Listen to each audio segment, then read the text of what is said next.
हे आधी ना वेलकम टू द क्लब वगैरे म्हणणं बंद कर. हा, असलं काहीही नाहीये. हो, हा, तूच बघ ना, पूर्वीचा समर आणि आताचा समर यात जमीन अस्मानचा फरक आहे. हे बघ काय आहे आनंद, बदल घडतात.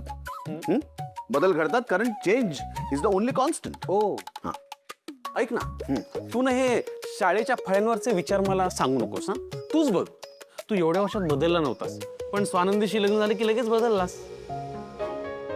पूर्वीचा समर कसा आपल्या जवळच्या लोकांवर डोळे झाकून विश्वास ठेवायचा, पण आताचा समर कुणाला जवळ सुद्धा येऊ देत नाही. पूर्वीचा समर कसा सतत चिडचिड करायचा, सतत तोंडावर 12 वाजलेले असायचे, पण आताचा समर तसा नाहीये. सतत आनंदी असतो, मजा घेतो, सुखात राहतो, आनंदात असतो. रोज रोज रेस्टॉरंट मध्ये असं चमचमीत खायला मागवणारा समर आज माझ्या समोर बसून असं सूप सलाड खात होता, तेही शांतपणे. समर तुझ्या ना कदाचित लक्षात येत नसेल, पण पूर्वी कसं तू ना खूप वेळ ऑफिसमध्ये असायचा. आजकाल तसं नाहीये. वेळ झाली की 5 वाजले कधी निघूया का जाऊया का असं होतं तुझं आजकाल.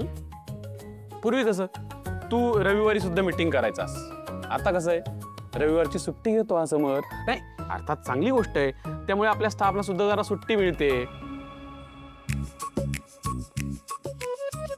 तसं नाहीये. माणसाचं वय होतं. हो,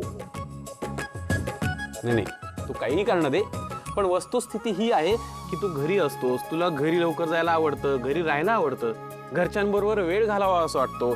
हे हे हे नाही, हे चांगलंच आहे, असंच असायला हवं. म्हणजे आपलं घर ना आपल्यासाठी एक असं आनंदी वास्तू किंवा असं छान उबदार सुखात असणारच घर असावं. पूर्वी कसं समर राजवाडे हा बिझनेसमॅन होता, हार्डकोर. आताचा समर कसं एक कुटुंब वत्सल माणूस होत चाललाय. चांगलं आहे. पूर्वीच्या गोष्टी तू कर्तव्य म्हणून करायचास, आजकाल सगळ्या गोष्टी खूप मनापासून करायला लागलायस.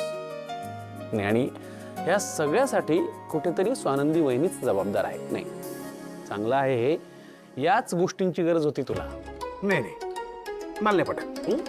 तू म्हणतोस तो काही बदल वगैरे नाहीये, या सगळ्या छोट्या मोठ्या घडलेल्या घटना आहेत परिस्थितीनुसार. बरं, तू नाही करणार मान्य, म्हणजे करूच नकोस, पण कसं आहे मांजर कितीही डोळे मिटून दूध पित असेल तरी जगाला ते दिसतं. तुला ते कळत नसेल किंवा कळून घ्यायचं नसेल कदाचित.